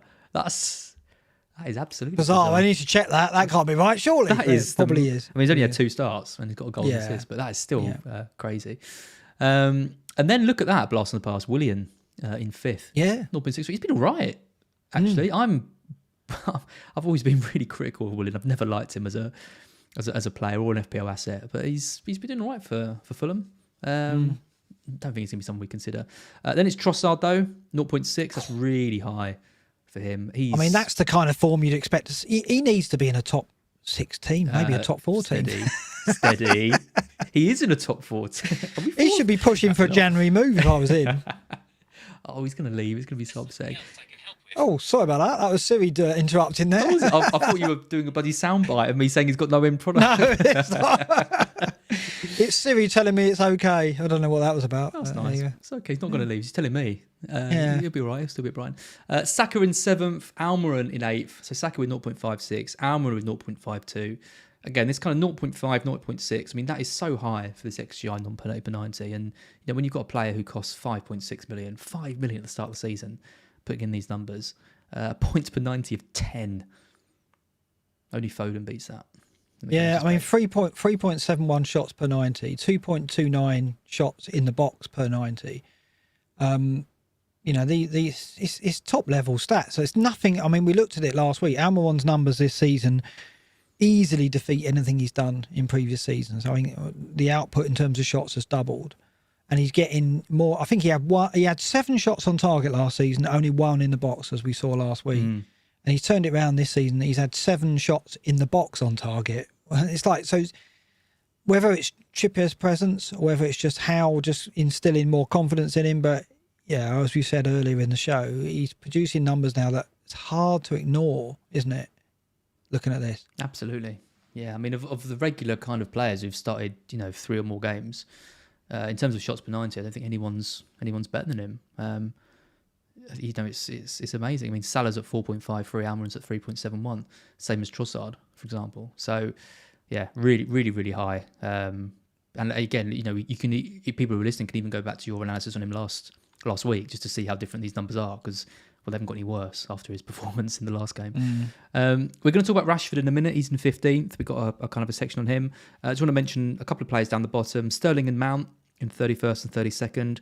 I just wanted to put them in again because I think it just shows that Chelsea are really, it's really difficult to make a case for either of these players. I mean, Mount is in the top 10 for points per 90. He has been playing well under Potter. He's probably the only one that you'd really consider. Yeah. But Sterling in 31st. I mean, that is really poor. He's been again. He's been really, really poor. I mean, I know he's playing at left wing back a lot of the games, but come on, he's got to be doing better than that. For last season we saw this, Chelsea really didn't give us many options, did they? Mount had that burst of form at the end. And it's happened again this season. Chelsea, with Reece James injured, there's been no reason to go knocking at Stamford Bridge, is there, for FPL assets. And Sterling, when he arrived at Chelsea, I thought, hello, is this going to be an option for us? Is this going to break it up? No chance. I mean, what are we looking at next season? 9 million? Yeah. I mean, no goals, no assists in the 4 starts he's had in the last 6 game weeks. It's really poor. XG non-penalty per 90 of 0.34. I mean, he's putting in elite numbers at City. But where is Potter playing him? He's at left is wing he back. playing him? He's playing at left wing back. Yeah, well. But I mean, like with Potter, he's kind of his position is left wing back, but he's not really a left wing back. He still gets forward a lot. But I know, but Chelsea fans are sick of him. Gives the ball away too much, makes the wrong decisions, doesn't pass. Yeah, and we're going to talk about Rashford in a minute. Sterling was a shoe-in for the England 11, right? He's certainly not now, is he? I would not be surprised to see Rashford starting for England in the World Cup now. And I didn't think that was possible. Nor did I. No. Just one play before we move on to Rashford, and that's Zaha, down in 55th in terms of XGI non-penalty per 90. He has got the pen, so it does boost him up a little bit, but 55th. Only if Mihailovic isn't playing. And it's those 6 game weeks that have been the best fixtures. I mean, that is unbelievable that he's so far down. Yeah. I don't know. 0.26 XGI non-penalty is poor, isn't it? Yeah. What can you say? It's there in black and white. I've got to hold him, but I haven't actually. I could take a hit and get him out, but I don't know if it's the right thing to do. I'm getting rid. It's going to feel so sweet. Sinister, I will mention one more. Sinistera, look at that. He was top of our midfielders for ages. Now he's down in 79th, despite 4 starts. So yeah, I was worried about not owning him. And did you see Luke jumped on him? Did you see that? Did he? Luke made a mistake. He's been so methodical, so pragmatic. Other words that I could say that I'm sure you'll fill in the blank, but he's changed the way he's played this season. And then he veers from that a little bit by going, you know what? I'm going to go back to my old self, take a risk, went Sinister. Immediately punished. Yeah. And so that's basically told him, no, go back to what you were doing. Yeah, that sounds about right. One player I want to talk about is Rashford. United's fixtures are good over the next 2. It was a very different performance against West Ham from what we've seen. I thought they were very compact, very well drilled. They are suffering from a lack of goals and a lack of kind of real creative spark. Fernandes is banned now, but isn't really doing anything anyway. But yeah, this is Rashford's stats and your little pun at the top. That's not a pun. No, not really. No. Next one is. Okay. No. I was disappointed by these. I expected to see bigger numbers from him. I think that you can't turn to the data here and go, okay, well, that backs up this kind of revival. There's nothing here that kind of points to that other than shots in the box have gone up 2.19 this season, which is his best for the last 5 seasons. Previously 1.90 in 19-20 and 1.88 in 18-19. So that you can look at and go, okay, he's getting in the box more so far this season. And I think it's more on what we see with the eye test, isn't it? I don't think you look at the data and take too much from it. It's more the way he attacked that ball in that game to score that goal. And it's what we're seeing on the pitch the last 2-3 games is making us think that Rashford could be an option. He's our poster boy this week, and it's trick or treat. I'm going to put it to you. Is he a trick, or is he someone we can rely on? Well, last week I was massively off him, right? I remember, I think it was FPL fella or Irons or someone tweeted about him, saying he was going to be a big thing. And I was like, just not buying it. Like, United are struggling to create chances. Martial's going to be fit soon. They've got Ronaldo knocking about. I haven't seen enough from Rashford to make me think he's suddenly back to where he was in 2021 when he was, hitting 11 goals, 11 assists. Or 19-20. I mean, 17 goals he got in 19-20. I can't even remember that. That's absolutely incredible. I mean, he has improved. It was interesting. I saw him do an interview afterwards, and he acknowledged that last year his head wasn't right. He was in a bit of a weird place. He was doing a lot of the stuff with carrying on a lot of the great core stuff with COVID, and I think he even hinted that his mind was too focused on that and not on kind of football and getting back. And now he was feeling in a better place. So I hear something like that. That's not something you get from model, right? That's something you get from listening to the player and seeing the confidence they've got to take that header in the positions they get. And again, we talk about that kind of quite a lot. So I think the signs are good for him. I think it massively relies on him playing up front though. And I think for the next 2 games, I think he's a good option. I don't think United are going to score loads of goals because they haven't scored loads of goals so far this season. But he is a player playing out of position in good form, and United look quite good. So there's lots of reasons to go there. But after the World Cup, I think there's too many options.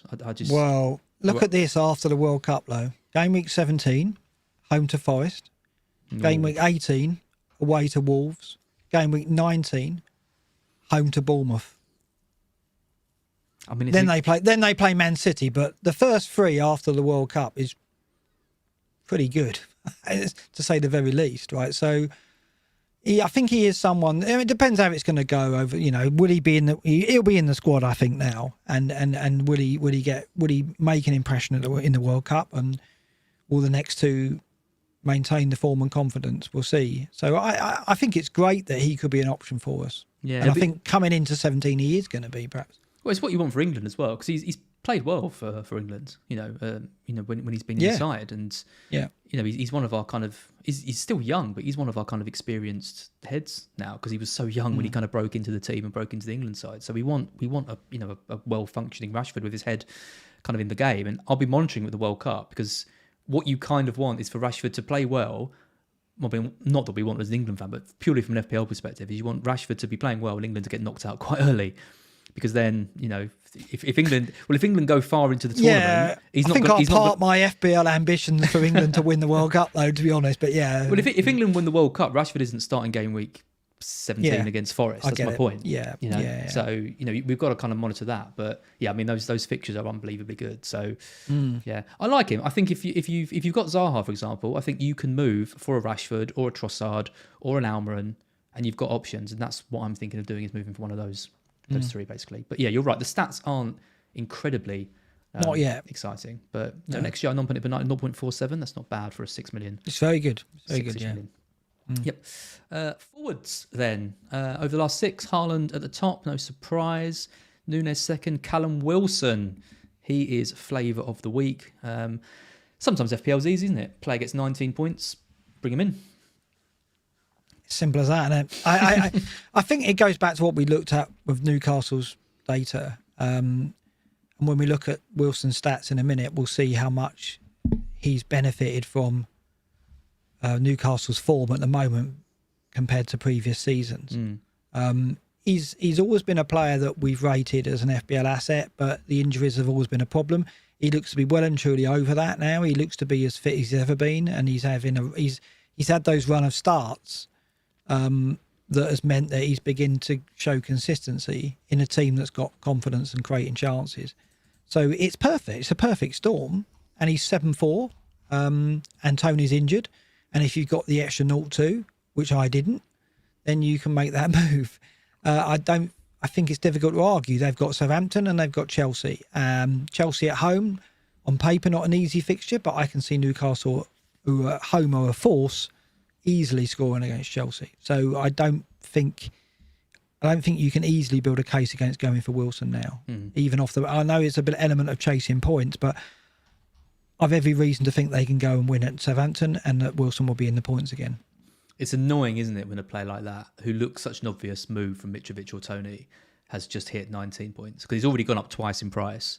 Like, we'd still be talking about him now if he hadn't got 19. If he, even if he got like 1 goal, we'd still be saying we like him. Because he's got 19, he's now going to become like the new template kind of forward. But he's just such a good. I mean, seven attacking returns in his last 6 games as well. Yeah, he's top 10 for everything except for accuracy, conversion, shot per 90, shot in the box, big chances, points. But it's just he's a great player. And, we'll compare him to some of the others in a second, but you can see why there's so much clamour for him. Not too many other players I think we need to mention. I mean, Jesus, I think has been a bit disappointing after the huge haul he got against Leicester. Hasn't really kicked on massively, despite having incredible stats. I mean, XGI non-penalty penalty of 0.75 over the last 6. That's consistent with where he's been all season. But he isn't getting huge hauls for people that have stuck with him. 1 goal, 3 assists in his last 6. It's not great, is it? No, and I don't know what it is. Like you think that the goal output should be there, but there's something about the way he plays and the positions he takes up or the opportunities he's getting means that he's not converting the data that we're seeing that's so impressive into goal output. He's got 3 assists in the last 5, but that's good. But you want more than 1 goal in 5 starts, don't you? Right? And Arsenal are top of the league, so why isn't he getting more than 1 goal in the last 5? Given that Arsenal are playing, as well as they are, you can only think. What we're seeing from Jesus is what we saw at City in a good side. He's a good striker, but he gives you so much more than just goals. But he's not elite goal scorer, is he?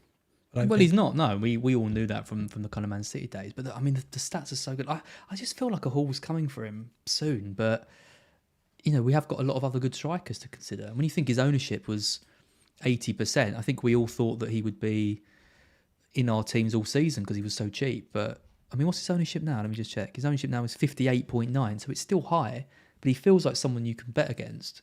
Mm.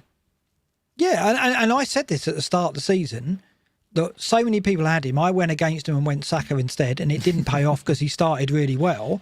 But lo and behold, he's settled into what I expected, in that I expected Saka to outscore him over the season, and he probably will.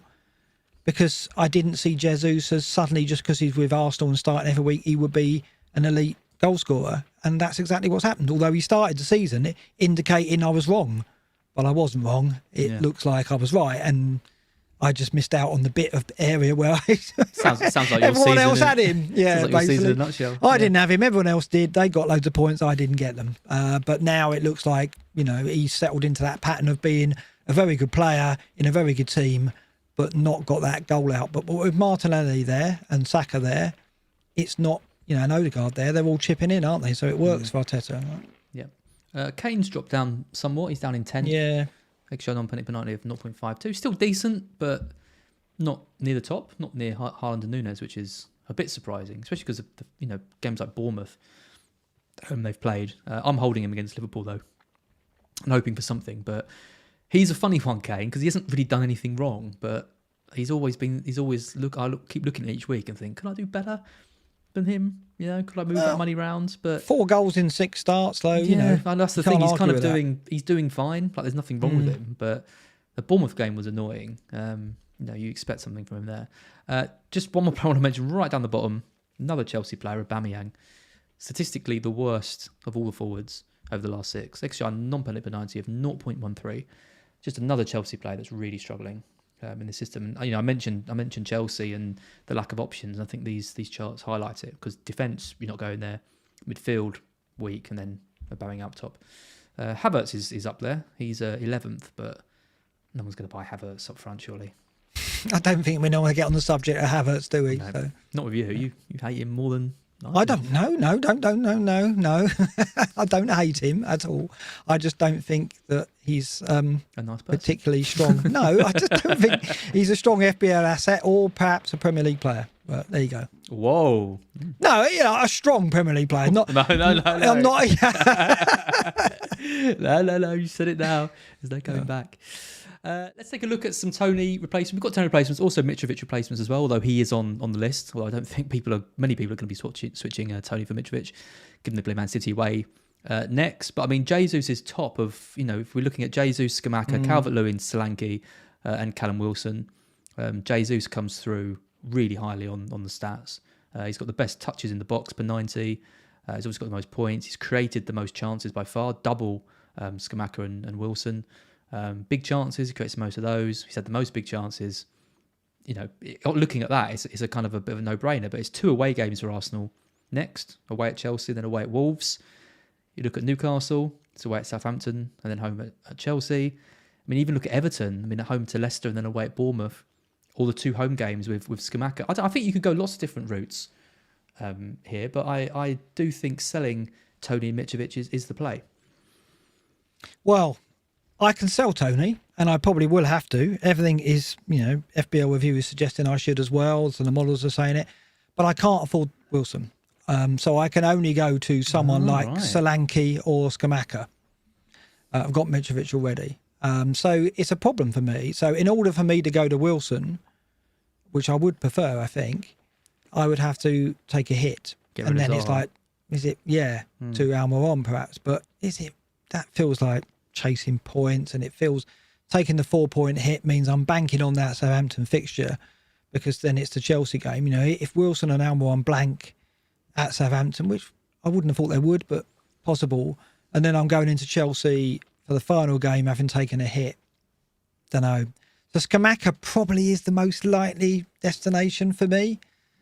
Crystal Palace and Leicester, home games, good fixtures. Doesn't feel great, but that's probably what I'm going to have to do. Well, my issues are going down the list. Bournemouth are one of the worst teams offensively. I know Solanke's been doing all right, and I wasn't expecting that, but they are still stats-wise a poor attack. Everton don't score any goals. They're a 1 or 2 goal absolute max.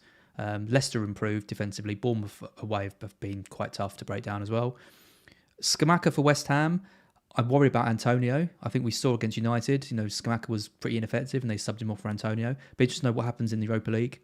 If Skamaka does start that, or if Antonio comes in, I think there's always that risk with Skamaka that if things aren't working out, he gets subbed and they change the tactics and the formation around. Arsenal, the fixtures aren't amazing. The Wolves game looks good. I mean, they look like they're going to get Lopetegui now, the Spanish former manager, which would be an amazing appointment for them. But he hasn't got a lot of tools to work with, I don't think, at Wolves, with all the bans and injuries and everything. But I don't know. I don't think those fixtures are particularly enticing. And then Fulham, Man City away is really tough. So for me, the choice, I'm sorry, is just obvious. And I think Wilson is by, if you can afford him, like you can't.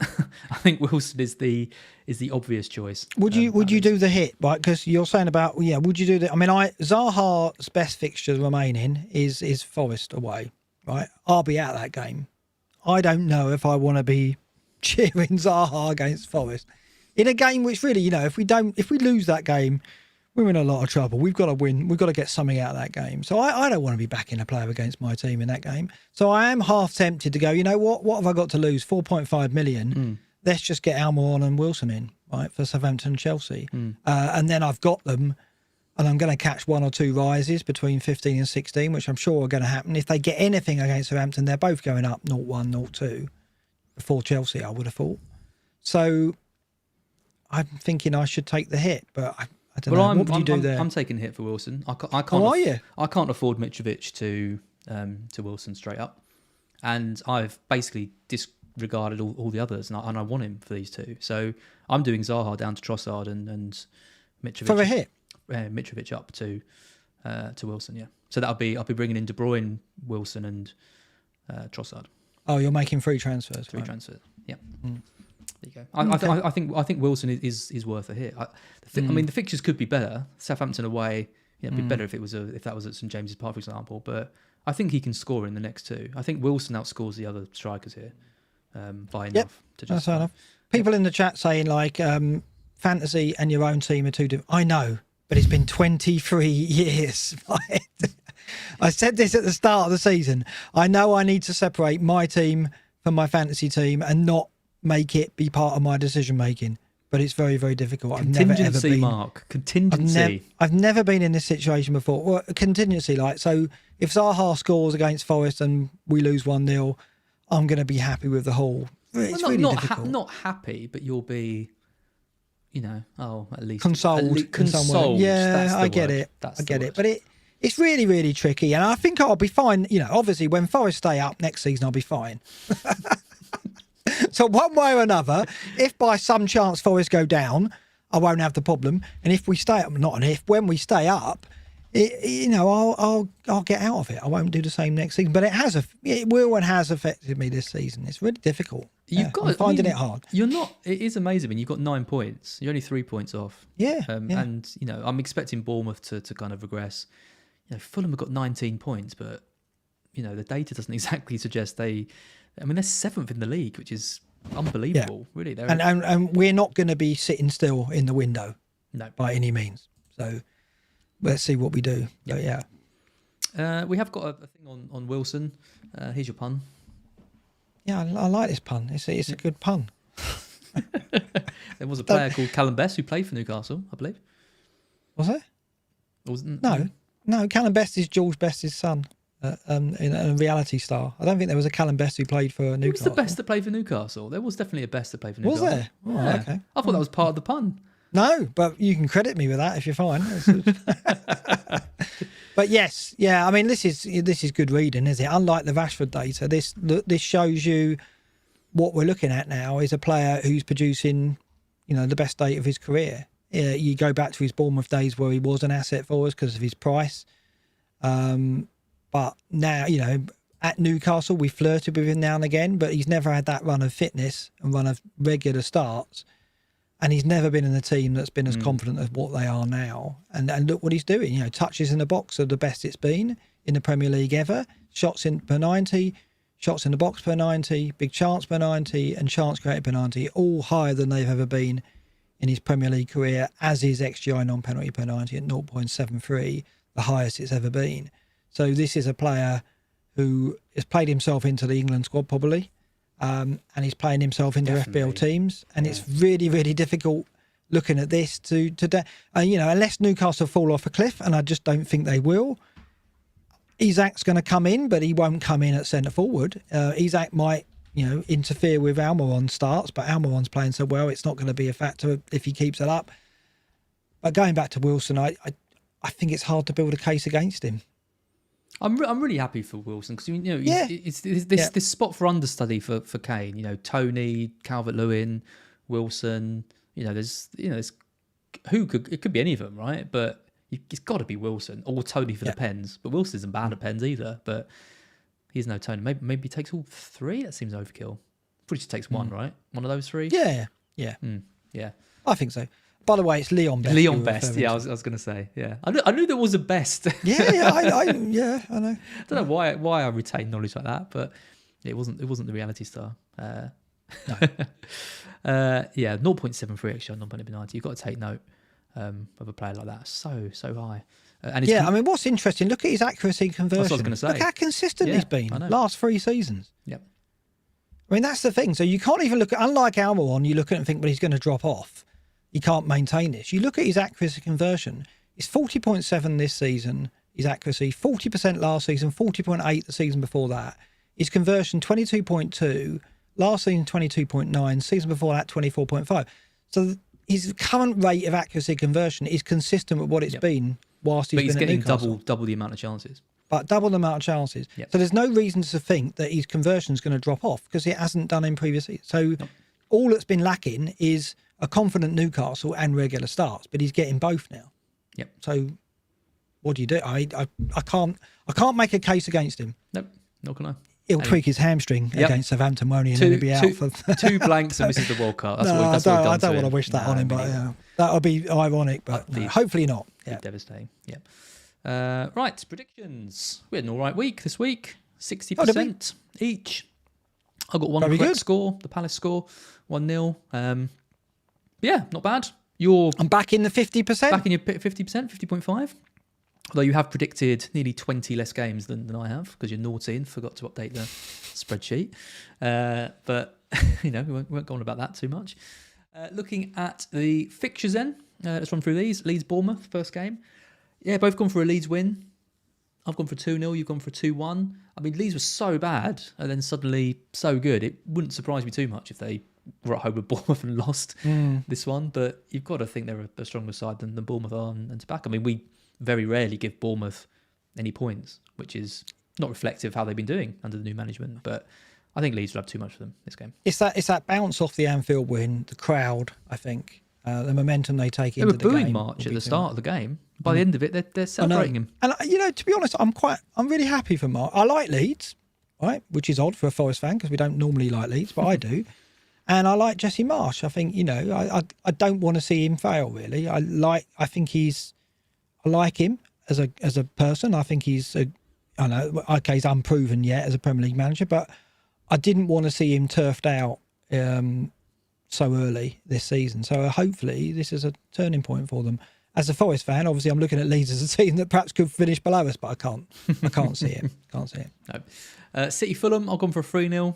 You've gone for a conservative 2-0 in this one. I just think they'll manage it out. Yeah. I just think, I mean, everyone's got a World Cup to play. Are they going to break their necks to win 5-0?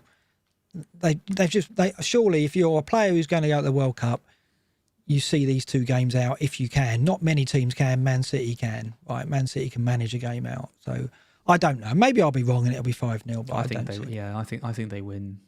I think 3-0. Well, you think you win 3-0? I can tell you that. Yeah, quite conservative. Yeah. Someone said these are quite conservative predictions. There they are a bit. Forest Brentford. This is an exciting game. I've gone for a 0-0. I just don't think either team will score. And you've gone for a 1-0 Forest. Check you out. Brentford without Toney. Yep. Brentford away from home. Forest faithful. Oh, please, we've got to get a win. Both gone for a clean sheet. Come on, Hendo. Yeah. Wolves Brighton, both gone for a 2-0 Brighton. I mean, surely Brighton have got enough to handle Wolves. It's just the finishing. It's just whether we can actually take the chances. But we're going to create a lot of chances, I think, against Wolves in this game. And, I imagine the Brighton team just stay up in the West Midlands because we've got two Midlands teams in a row. Wolves followed by Villa. Yeah, might as well camp out up there. We should win both. We probably won't. Everton Leicester next. I've gone for a slight Leicester win, 2-1 away. You've gone for a 1-1. Everton at home. Yeah, it's a bit garden centre, that one, I think. Do you know what? I was tempted. We've got new garden centre logos. Which look great, don't they? Which look amazing. I was very tempted to slap one on Everton Leicester. I think that is. I thought Leicester were impressive enough against Man City for to not warrant it, but you think I should have?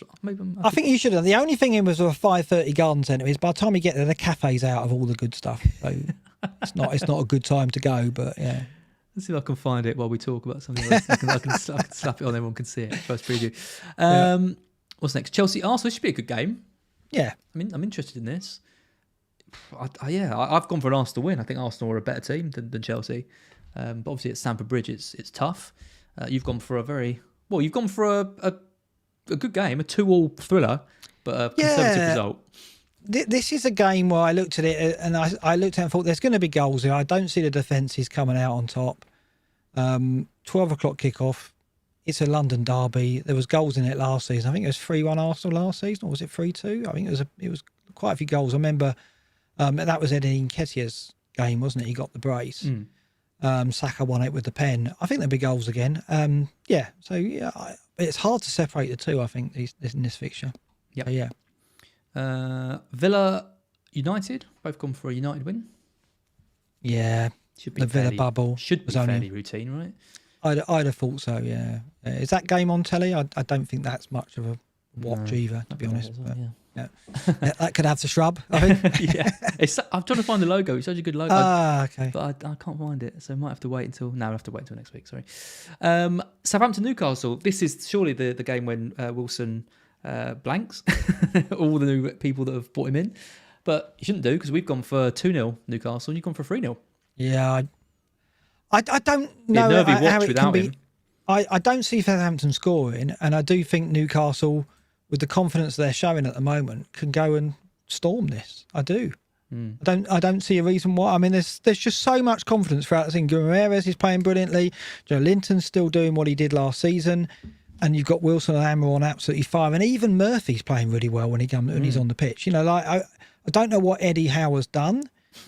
But he has injected just new confidence and energy in that team that has meant that they are now top 6 contenders, quite rightly. I mean, even, when you think of where Liverpool are doing at the moment, maybe even top 4. It's not impossible, is it? Right? No. So, yeah, I think a win easily for Newcastle. I can't really make a case for Southampton, as I often can't. I found the garden centre graphic. Should I stick it in? Yeah, put it in. People saying we should have a roast, a carvery one as well. Maybe. Oh yeah, nice. Oh god, it's got in massive. This time of year, that's a bit on the big side. This time of year, if you get to a garden centre, you can catch Santa, of course, because Santa. Oh yeah. Yeah. Look at that lovely graphic though. There it's going in. Put it right there next to Everton and I hope we're not going to get banned from YouTube because that looks like something that it shouldn't do. But yeah, Well, it was amazing. I'm sorry, I've forgotten who sent me them, but it was an amazing variety of different plants that he created for us. Yeah. Really, really nice. So, yeah. That's it. Don't credit them as. That's it. That's the thing. That's it. I've forgotten. I'm so bad with that. We'll say it next time, next week. Right? We will. Yeah. But thank you very much. I think you should put it next to the. No, anyway, don't worry. We'll talk about the format now. We could argue all night about this. West Ham Palace. I've just gone for a 1-0 West Ham. You've gone for a 1-1. I think West Ham are good defensively, and Palace are struggling offensively. Yeah, so. I in hindsight, I should have gone a 1-0 as well, or 2-0 maybe, but I'll settle for a draw. Hopefully, you lose a bit of ground. To me, you're doing too well. Look at this one. Look at this next one. I know. I thought for ages about this one. I think there's goals in it. Neither team are doing particularly well defensively. Spurs just about scraping through in the Champions League last night. Højbjerg, the hero. That was a weird Champions League group. I was looking at it at like half time, and all the teams were drawing, and they all had like 9 or 8 points, and it was like yes, and it looked a pretty easy group for Spurs on paper. But the Marseille reception they got as well. Wow, the crowd. Oh, dear me, that wasn't easy to walk into. Son got the head injury. I don't know if he'll be out against Liverpool.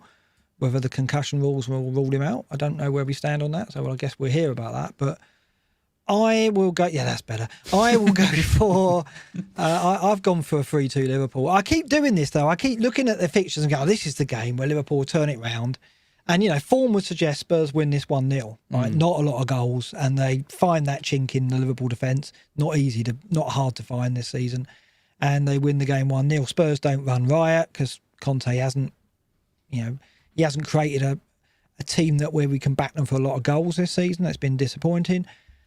But I just look at Liverpool. Surely it's going to click soon. Surely Salah, Nunez, Trent, Thiago. These players are too good to keep them down. So yeah, I've gone for. You're going to be saying that until the end of the season. That's that's what a lot of people are going to be saying. I know, totally. Yeah, it's crazy. Well, I'm not alone. I think we're all surprised. Yeah. No. And then that's it. I've just gone for a 2-2 because I just don't think either team could defend. I think there's going to be goals in it for sure. Should be a really good game again. 4:30. Some good games this week, and our Garden Centre game as well. Yep. Right, let's go on to Captain Matrix. We've still got Haaland, as the primary candidate. We're obviously waiting for news. Check out Fantasy Football Scouts team news video on Friday with myself and Neil. So we'll try and decipher whatever nonsense Pep gives us about his about his fitness. Got De Bruyne as a great differential option there, and Cancelo as well. I think and Foden. If these players play, I think any of them are a good pick. And then you've got Kane versus Liverpool, the second worst defence over the last 6 games. Salah, if you want to keep faith, like Mark is potentially an option, or even Cameron Wilson. There are some good differential options I think this week, but I think we're going to be going for a City player, aren't we? Well, if Haaland's out, I've got Foden, but is he likely to start? I haven't got Cancelo, so I would have to go elsewhere. I would have to go with probably with Salah or Wilson if I do get Wilson in. So it's difficult. I need more time to consider. We'll look at the data in a minute. But if I add De Bruyne, I would be going De Bruyne. Yep. Definitely, and that's probably why you've got him in, right? Alla Turner did our Garden Centre graphic. Thank you so much, Alla, and I'm sorry that I forgot your outrageous your name, Alla Turner at Alla _ Turner. Send us the invoice, by the way, for that. Please don't. Would you probably think take people out for meals, don't you? That was the thing for get them a Deliveroo or something. Listen, I've seen the meals that you eat on Twitter. No one wants to go for a meal with you. Don't you bring me into this? I haven't got an acceptable palate. I'm terrible, but I just don't broadcast as much as a certain other person. Captain's data for this week. Yeah, we've got Fulham, the worst team. They are the team to target up against the league's best team in theory. Palace struggling. Spurs, in theory. I mean, all these teams though are XG non-penalty conceded per 90 of over 1. It really does point to City, though, doesn't it? That data it really does. And then over the last 6, Fulham have actually been even worse. More big chances created and a worse XG conceded non-penalty. So, yeah, I mean, there are options other than Haaland, but I just think you want to try and hit that. You want to try and tap into that potential big City win. If Haaland's ruled out, do you think Alvarez starts? Yeah. Oh, Ella's in the chat. Hi, Ella. Sorry. Yeah, I mean, he's started again in the Champions League tonight, isn't he? So it would be 3 in a week. They could play for false 9, maybe Foden or Gundogan or someone, or maybe De Bruyne. That'd be nice. I don't know. I think if Alvarez gets another 90 tonight, I think he's got to be. Yeah, it's got to be a risk. We've got to look at the minutes tonight with Foden. I mean, if Foden goes off after an hour, I might be tempted to go with him, but it's. I think the data he's a suggests gamble. You've got a back he's a gamble attack. now, Foden. Yeah. I think though. Yeah. Yeah. Interesting. Well, I've kind of touched on my team, my transfers, but I am playing Henderson in goal this week. Come on, 2 home games for Forest. I am a Forest fan for the next 2 games, Mark. Let's do it. 2 clean sheets, please. Trippier, Castagna, and Gahey. Gahey's obviously not ideal, but I'm happy with Castagna and Trippier. Look at that defence. Every week I look at that defence. What's going on, though? How did you end up with this defence? Emerson and White on the bench. I know. I got 3 clean sheets last week. It's White, Trippier and Gahey. They're kind of working. If in game week 1 you'd have fast forward and had a look at that defence, you'd be like, there's no way. I mean, what's happened there is I've been hacked, basically. There's no way I would end up with a defence like that. But crazy. But I mean, the big concern for me is obviously no Cancelo, because every point he gets, I mean, it's a concern for you as well. But that's the kind of issue. But it has allowed me to triple up on the City attack, because I've now got De Bruyne. He's come in for Salah. Caught his price rise. I've got Foden, Zaha, Martinelli, Haaland still with the captaincy, Kane and Mitrovic. And I'm going to treat myself. I'm going to take a hit this week. And I'm going to take Zaha out for Trossard and upgrade Mitrovic to Wilson. You know what I could do? I could go Salah to De Bruyne, then I could afford Wilson. And you know what? To give myself the De Bruyne captaincy, it is really tempting to do that. I mean, I'll be taking Salah out, which in any other season you would be mad to do, wouldn't you? If you're going to do it, though, you've got to do it this week away at Spurs, because you're not going to want to do it. He's got Southampton at home, I think, in 16, in 15, 16, 16. Yeah, he has, yeah. Yeah. So it's no model in the world would ever suggest that. So it's mad, isn't it? To do, but I look at your De Bruyne account. I mean, like if Haaland is out, I haven't got a really strong contender for the captaincy, and I do like De Bruyne in that game, because I don't think I can go Foden, and I don't, without getting money, I can't get Wilson in. Your team you're looking great. I mean, like Mitrovic at City, you're not expecting much from that. Martinelli's done well at Stamford Bridge, so he could do well again. Zaha's the 1-pointer. Obviously, Foden might not turn up. I don't think you're in for a great game by any means, but it still looks all right. Still looks all right. Well, I don't. I think this. Cheers, Mark. When you take Haaland out of the equation, our teams obviously look weaker because there's a lot of money tied up on him, and we aren't equipped with that second captaincy option because we can't really rely on Salah. Well, So my week will be determined by De Bruyne and Foden, really. Yeah. If they both show up and City win that game 5-0 and they all get double digits, then I'm for a really big green arrow. Yeah. But you don't need anyone else, do you? There. No, but equally, if City just win 1 or 2-0 like you predicted, and Cancelo gets free bonus, then it's going to really hurt. So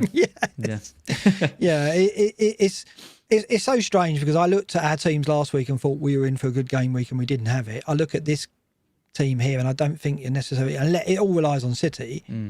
But who knows? Zaha might turn up, Kane might turn up against Liverpool, Mitrovic might nick a goal. It's honestly though, I'm playing for fun these last 2 weeks. I'm going to bring in Trossard. We've got two good games. I'm going to bring in Wilson because I think he's great and he's got Southampton and then Chelsea, who obviously I can't stand at the moment. So, I look at West Ham away and I look at Man City away, and I'm not predicting goals for either of those two teams. So why would I keep them in? Long-term wise, I want Mitrovic, but we haven't got to think about long-term because the World Cup's coming soon. So. No, and that's the beauty of these 2 weeks is that we can make moves now that, long-term you might not think are wise, but you've got nothing to lose. You can dead end your team into 16, of course, which is what you do. Yep. Second look at your team. You've got Raya in goal against Lots Forest. of problems. I know. Oh, no, I was going to say, sure you're going to play Ward. You haven't got him.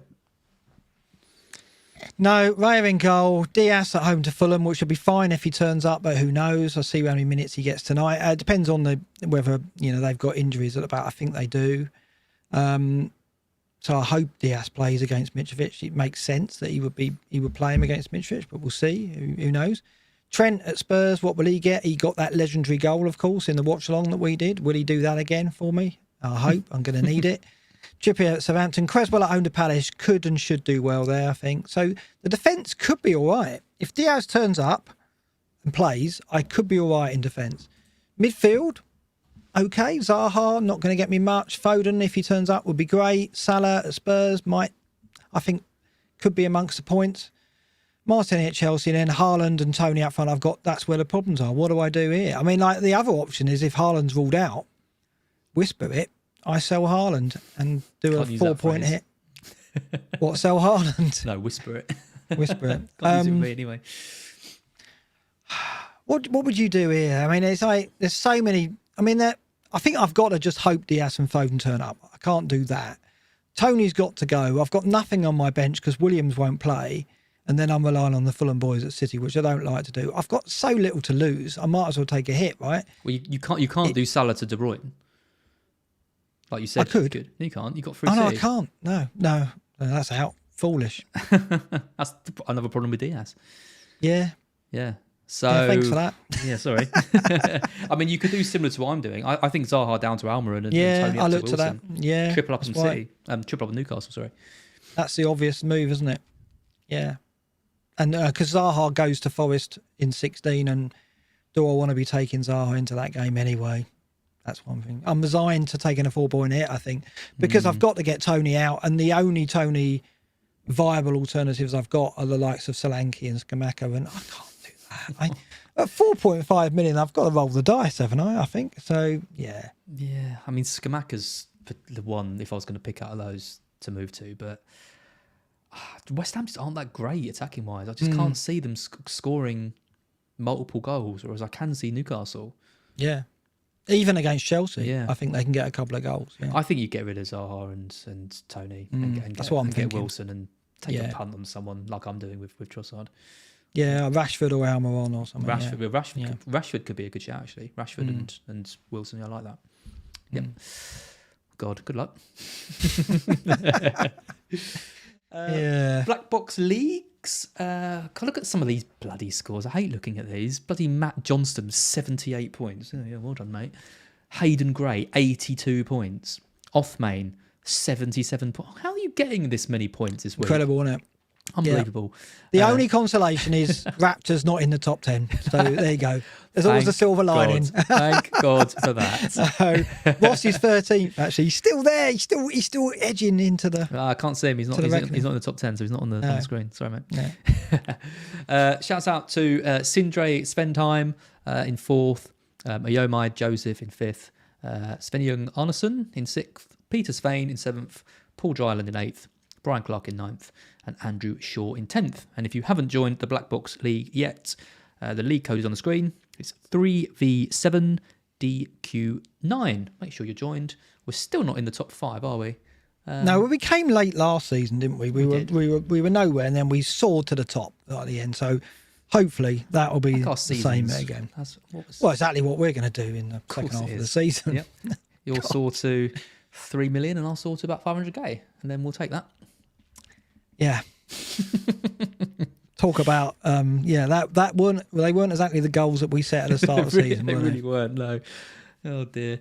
We're done. 1 hour 45, and you did about that with Oscar last week. Yeah. See, there's something happening here. We're cutting it back bit by bit. By episode 174, we'll be down to an hour and a half. So yeah. Yeah. I don't know. I think we both could use a break, couldn't we? Bit of fun the next 2 weeks, bit of a break for the World Cup. Yeah. And then hit it hard again at the end. How are you feeling? You know, I am struggling this season, obviously, as the number shows. And I think I need the break because, things outside of FPL, things are hard. You know, I've got a new job and it's tougher, and things going on at home and stuff. Life is interfering with FPL more than ever. Forest are part of my season, which I never thought I'd have, and that's difficult as well. And then lo and behold, I've got a bad rank. I'm not making excuses, but it's tough. It's really tough. So I need this break to collect my thoughts and think about how I'm going to approach the second half of the season. I'm just as enthusiastic about FPL as ever. I've just got more to distract me. But I need to pull my act together. I really do. I mean, No, I mean it's nice. I've had a good reaction to struggling in terms of people who are worried about me and going, "Are you all right?" You know, like, how's it affecting you mentally? I'm fine, but I can't solve it. It's very, very difficult because the season isn't giving me opportunities to make up ground quickly. So I've got to settle into a pattern of a more template-based pattern, which means I'm not going to progress quickly. But I think that's the only way. And then I've got to settle for what, a 2 million, 3 million finish, I think. Maybe it'll be better, but I just don't see it. It's like what you said earlier. It's frustrating when you miss someone like Almiron, because you think if you've got those like 3 double-digit points from Almiron, that's a season-changing like decision, and you know you feel like there's only going to maybe be a few of those because it's such a weird season. But then I've got to take more. I mean, like, it would have been a risk to go Almiron over Saka. Well, exactly. Or Zaha, this is it. and because they look so good, didn't they? Right. I'm hoping that after the World Cup, I think we're going to come back into it. You know, with different teams progressing at different stages in the tournament, I think it's all going to shake it all up a little bit because, you know, someone like Rashford or someone like, you know, basically depending on where England finish, you might not end up with any English players if we make it to the semi-finals, which is I think probably quite unlikely given what I've seen so far. But I mean, there's going to be lots of different things around that, so to maybe push us towards different players. So, yeah, I'm kind of just, you know, looking forward to it. You know, if I'm around the million mark when the break comes in, you know, I'll hope that I can push on from there. So that's high targets for us. This is why people tune in, right? You know. No, I'm very grateful for the loyalty of people tuning in, even though we're struggling this season, because it's been. I can only apologise. It's been awful, but I will beat myself up for it over Christmas and come back stronger. Well, as we see from Match Today, you know, people are bloody masochists, aren't they? You know, they love to see us struggle. Oh yeah, they love to see us struggle. It's probably helped us well. Maybe it's a new trend in FPL content. Excellent stuff. We've got 1,024 people watching live. Only 228 likes. Come on, guys. You know, still here. Give us a like. Make sure you subscribe. I'm clinging to it. We're limping to the break, we are, basically. We are. Yeah. Make sure you subscribe to the channel as well. We will be back next week for the final Black Box before the World Cup. It's been good to be back, Mark. I enjoyed watching. It's been smashing. Yeah, it's been smashing having you back. So that's very nice. Thank you. And good night from me, and we will see you all next week. Good night. Good night.